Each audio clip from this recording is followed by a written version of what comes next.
mythologie païenne christianisée qui est le produit du mélange du paganisme avec l'évangile.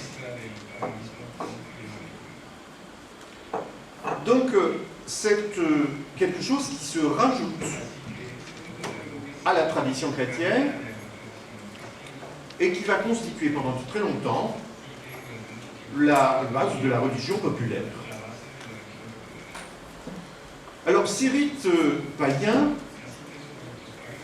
ils coexistent souvent avec les fêtes chrétiennes. Nous voyons par exemple au moment de la Saint-Jean, dans toute l'Europe, des feux qu'on allume pendant la nuit et qui se retrouvent très très souvent dans la littérature, dans les croyances, dans le folklore, pour marquer la permanence de cette tradition populaire. Ces feux n'ont rien à voir avec le personnage de Saint Jean, puisque jamais dans la Bible il est question de Saint Jean qui allume des feux, mais ils traduisent la coexistence du paganisme et de la commémoration d'un saint, pour des raisons que ce serait facile d'expliquer, mais que je ne vous donne pas tout de suite, si vous voulez en tout cas que venir. Autre exemple, le sapin de Noël. Il n'y a jamais mention d'un sapin dans la Bible au moment de Noël, mais là, nous avons la permanence d'un rite païen qui va se trouver associé à la fête chrétienne, et tellement associé d'ailleurs qu'aujourd'hui, on ne sait même plus pourquoi on met des sapins de Noël dans les maisons. Que même certains jeunes, aujourd'hui, je l'ai entendu, en viennent à penser que le sapin, c'est un symbole chrétien. Et que ça a nécessairement une sorte de lien avec Noël. Mais c'est une confusion de la mémoire ici, qui est la conséquence, au fond, d'une longue évolution qui n'a plus vraiment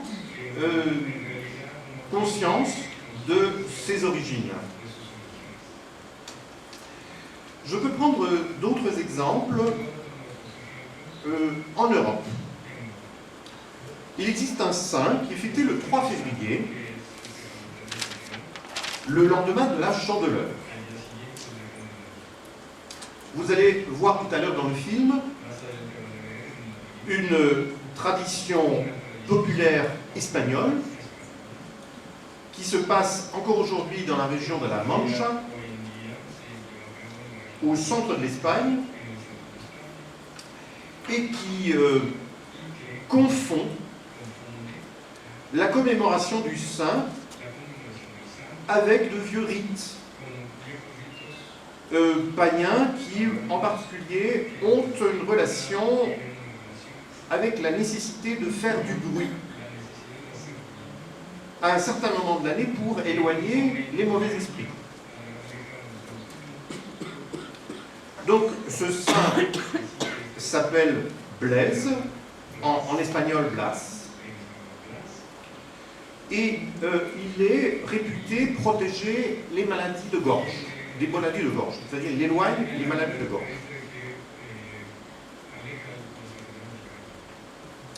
Explication chrétienne. Il a soulagé, un moment de son vivant, quand il vivait au 5e siècle, il a soulagé un enfant qui avait avalé une arête de poisson. Et comme l'enfant menaçait d'étouffer, il avait été sauvé par le saint, c'est-à-dire que la mère avait amené l'enfant devant le saint, et puis Et le saint avait enlevé, par une prière, cet arrêt indien.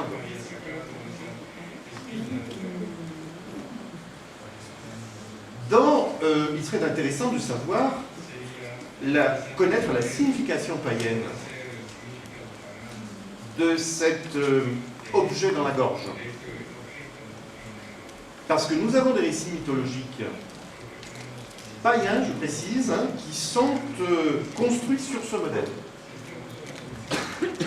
Et donc il y a une signification païenne de cet épisode qui a été plus ou moins dissimulée dans la légende du saint. Autre passage de la vie de Saint Blaise, donc dans sa légende, on raconte qu'avant d'être arrêté, parce qu'évidemment il était chrétien, et il ne voulait pas renoncer à sa foi, l'empereur païen envoie ses soldats pour l'arrêter, et que voient les soldats lorsqu'ils se présentent devant Saint Blaise? Eh bien, ils s'aperçoivent qu'il est en train de parler aux animaux, et que les animaux le comprennent. Il est en train de parler à des ours, à des lions et à des loups. C'est ce que dit le texte. Or, dans aucune région du monde, on ne peut avoir les trois catégories d'animaux ensemble. Donc, nous avons une signification visiblement mythique, spécifiquement mythique, non historique, de ce motif qui se comprend peut-être lorsqu'on sait que dans les langues celtiques en particulier, le mot Blaise signifie le loup. Donc, il est d'une certaine manière naturel qu'un saint qui porte le nom du loup possède la particularité de parler à des animaux. Ce thème de l'homme qui comprend ou qui parle le langage des animaux est un thème absolument essentiel dans beaucoup de mythologies. Dans les contes, il se retrouve d'une certaine manière dans le mythe d'Orphée, par exemple, lorsque Orphée, en jouant de la musique, va pouvoir échapper aux créatures des enfers pour libérer Eurydice. Et puis, il y a le personnage de Saint François, bien évidemment, sur lequel je vous dirai quelques mots tout à l'heure.